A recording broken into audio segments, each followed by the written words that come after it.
Good morning, students. Myself Deepak Zakar, Faculty of Geography at Shastri Senior Secondary School, Fatehpur Shekhawati, Sikar. बच्चों, हम पढ़ रहे थे राज्य सरकार के बारे में। राज्य सरकार का अध्ययन हमने सरकार को 3 भागों में बांटकर व्यवस्थापिका, कार्यपालिका व न्यायपालिका 3 भागों में बांटकर किया। हमने व्यवस्थापिका पढ़ा, कार्यपालिका पढ़ा और न्यायपालिका पढ़ रहे हैं। न्यायपालिका में, राज्य स्तरीय न्यायपालिका में सर्वोच्च संस्था होती है उच्च न्यायालय, और हमने उच्च न्यायालय का गठन पिछली कक्षा में पढ़ा था। आज पढ़ेंगे उच्च न्यायालय का कार्य क्षेत्र एवं शक्तियां। और उच्च न्यायालय के अंतर्गत पहला जो कार्य क्षेत्र, पहली जो शक्ति है वो है मूल क्षेत्राधिकार। मूल क्षेत्राधिकार। उसके बाद दूसरा आता है रिट अधिकारिता या याचिका अधिकारिता। तीसरा आता है अपीलीय क्षेत्राधिकार। अपीलीय क्षेत्राधिकार। चौथा आता है अभिलेख न्यायालय।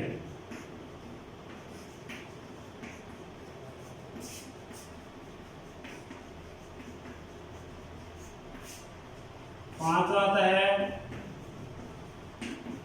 प्रशासनिक शक्तियां या फिर प्रशासनिक क्षेत्राधिकार। और छठा आता है न्यायिक पुनरावलोकन। न्यायिक पुनरावलोकन।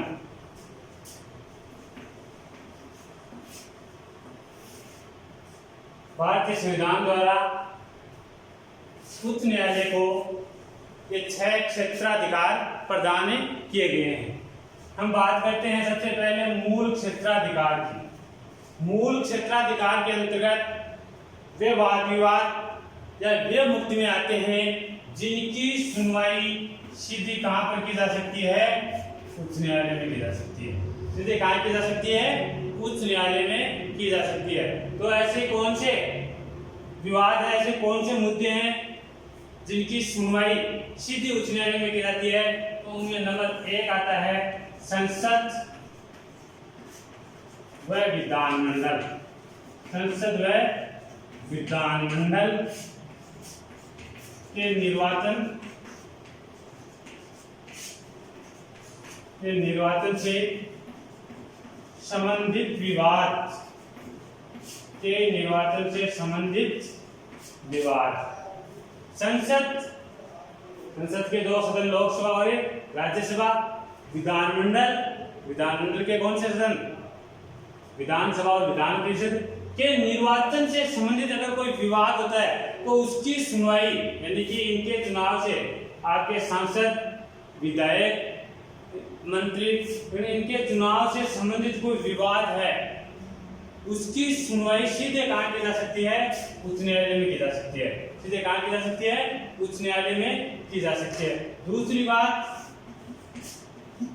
राजस्व एकत्रीकरण से संबंधित, राजस्व एकत्रीकरण से संबंधित कोई विवाद है तो उसकी सुनवाई सीधे कहां की जा सकती है? उच्च न्यायालय में की जा सकती है। तीसरी चीज है मौलिक अधिकार व वसीयत। मौलिक अधिकार व वसीयत, विवाह विच्छेद, विवाह कानून, ऐसे मुद्दे हैं जिनकी सुनवाई सीधे कहां की जा सकती है? उच्च न्यायालय में की जा सकती है। यानी कि ये सभी प्रकार के विवाद मुकदमे किसके अंतर्गत आते हैं? सर्वोच्च न्यायालय के मूल क्षेत्राधिकार के अंतर्गत आते हैं। ऐसे विवादों में आपको अधीनस्थ न्यायालय, जिला न्यायालय में जाने की आवश्यकता नहीं, आप सीधे उच्च न्यायालय जा सकते हैं। उसके बाद रिट अधिकारिता। नंबर 2 पर कौन सी आती है? रिट अधिकारिता, यानी संविधान के अनुच्छेद 226 संविधान के अनुच्छेद 226 के तहत बंदी प्रत्यक्षीकरण, परमादेश, प्रतिषेध, लेख, अधिकार परीक्षा, उत्प्रेषण, ये 5 प्रकार की रिट संविधान के अनुच्छेद 222 के अनुसार 5 प्रकार की रिट जारी कर सकता है। अब आपको सबसे मुख्य बात यहाँ पर रिट अधिकारिता में जो याद रखनी है कि वो है कि रिट अधिकारिता के मामले में उच्च न्यायालय को सर्वोच्च न्यायालय से ज्यादा शक्तियां प्राप्त हैं। सर्वोच्च न्यायालय केवल मौलिक अधिकारों के उल्लंघन होने पर ही रिट जारी कर सकता है, याचिका जारी कर सकता है, लेकिन उच्च न्यायालय है वो मौलिक अधिकारों के साथ साथ अन्य मामलों पर भी याचिका जारी करने का अधिकार रखता है। बात करते हैं बंदी प्रत्यक्षीकरण, परमादेश, प्रतिषेध, लेख, अधिकार परीक्षा, उत्प्रेषण, ये क्या है? बंदी प्रत्यक्षीकरण क्या होता है? किसी व्यक्ति को गैर कानूनी कारणों से गिरफ्तार किया गया है, किसी व्यक्ति को गैर कानूनी कारणों से गिरफ्तार किया गया है, उस व्यक्ति के लिए रिहाई का आदेश देना, उस व्यक्ति के लिए उस न्यायालय द्वारा किसका रिहाई का आदेश, इसके अंतर्गत आता है बंदी प्रत्यक्षीकरण। नाम से पता चला ना, बंदी यानी गिरफ्तार किए गए व्यक्ति के लिए अधिकार है।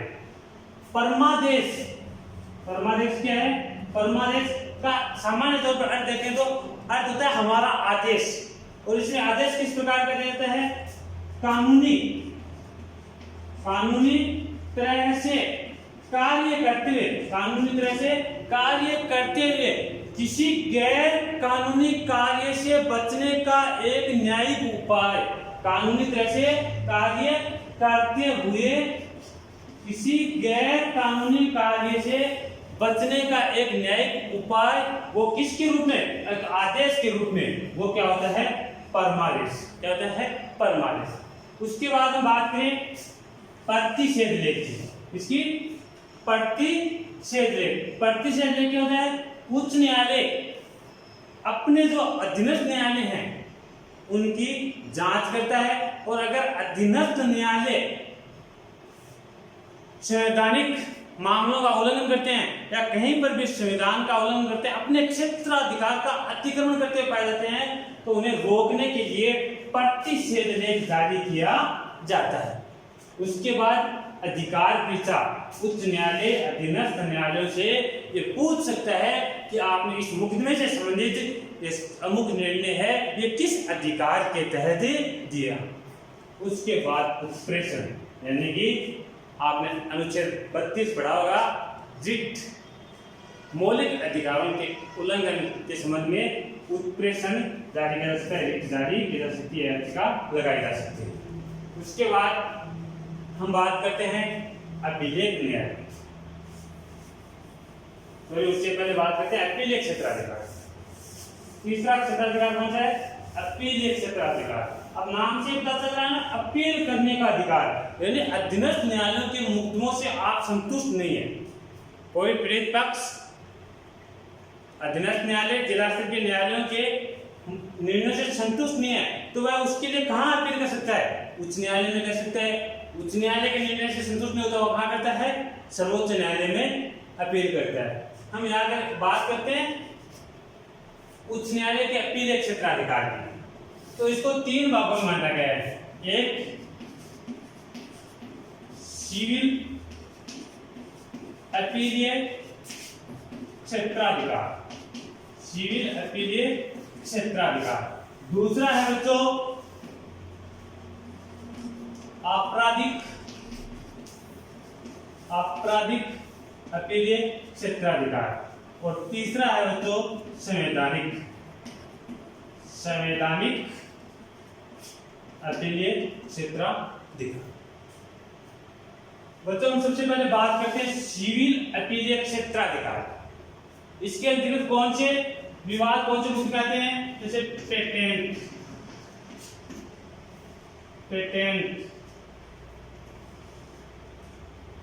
उत्तराधिकार, पेटेंट है उत्तराधिकार से संबंधित जो विवाद आते हैं उनकी सुनवाई जिला न्यायालय के विरुद्ध कहां की जा सकती है?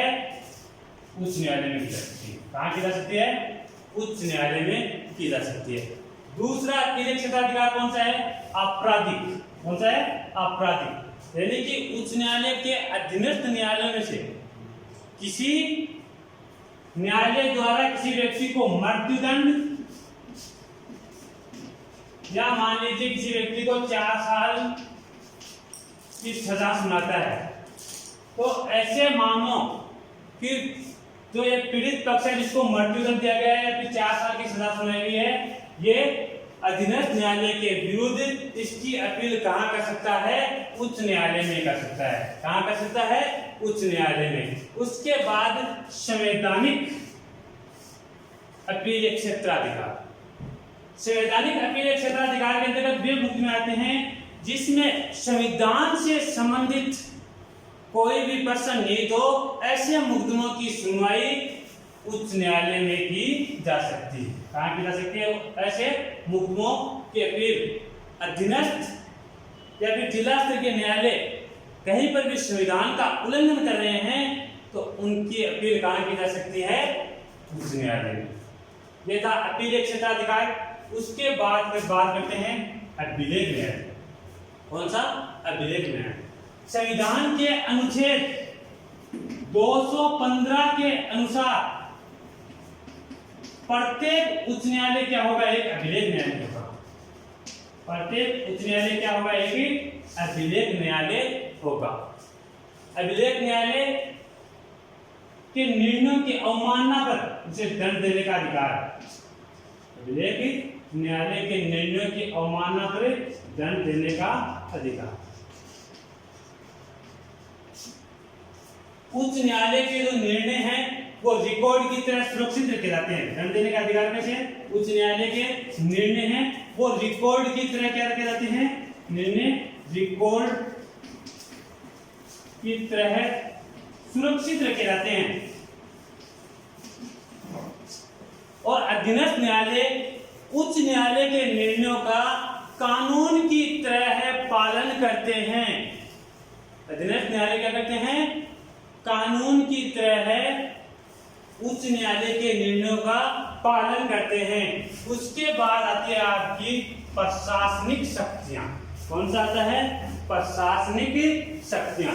प्रशासनिक शक्तियों के अंतर्गत क्या आता है कि उच्च न्यायालय को अपने अधीनस्थ न्यायालयों पर ध्यान देने के लिए, उन पर नियंत्रण रखने के लिए प्रशासनिक शक्तियां दी गई है।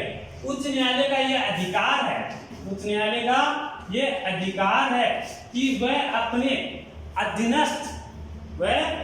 अधीनस्थ यानी कि जिला स्तर, तहसील स्तर के न्यायालयों के निर्णयों की जांच करें और अगर वह निर्णय संविधान के अनुसार नहीं दे रहे हैं तो ऐसे निर्णयों के को अपने पास मंगवा सकता है या फिर किसी एक अधीनस्थ न्यायालय के मुकदमे को दूसरे अधीनस्थ न्यायालय में स्थानांतरित कर सकता है। यह था आपका प्रशासनिक शक्तियां। विवादों की सुनवाई को स्थानांतरित किया जा सकता है, उस पर नियंत्रण करने का कार्य किसका है? उच्च न्यायालय का है। न्यायिक पुनरावलोकन अंतिम क्षेत्राधिकार है।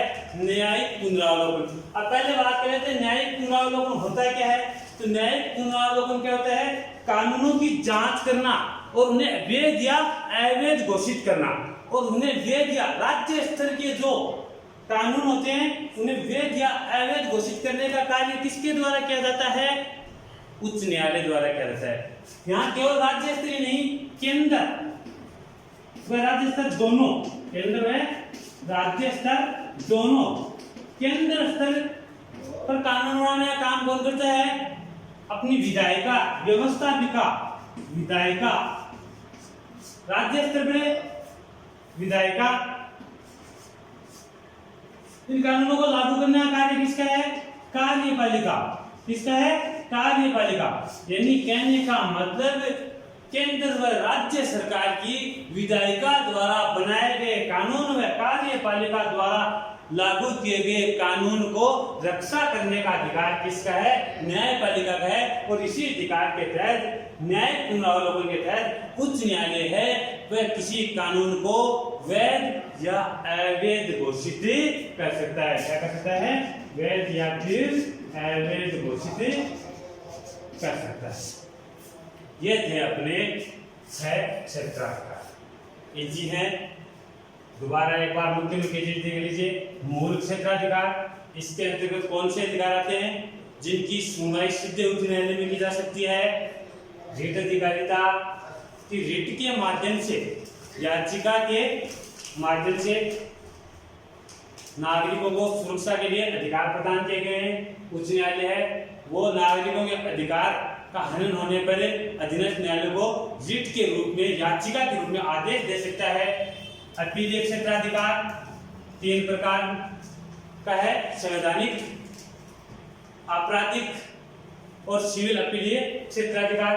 अपीलीय न्यायालय यानी कि उच्च न्यायालय के निर्णय रिकॉर्ड की तरह सुरक्षित रखे जाएंगे और उसके अधीनस्थ जो न्यायालय है वह उनका कानून की तरह पालन करेंगे।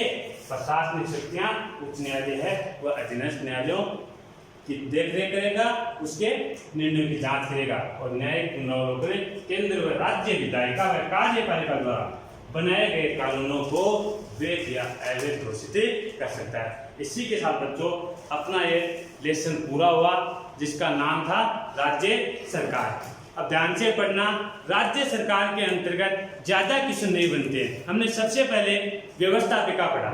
व्यवस्थापिका में विधानमंडल व विधान सभा दोनों की शक्तियां पढ़ी हमने, और विधान परिषद की शक्तियां पढ़ी। विधानमंडल के अंतर्गत ही हमने विधानसभा और विधान परिषद की शक्तियां पढ़ी। उसके बाद कार्यपालिका में हमने राज्यपाल, उसके बाद मुख्यमंत्री एवं उसकी मंत्रिपरिषद पढ़ा। और 2 क्वेश्चन बनते हैं बड़े उच्च न्यायालय के, एक उच्च न्यायालय का गठन और एक उच्च न्यायालय के क्षेत्राधिकार। धन्यवाद।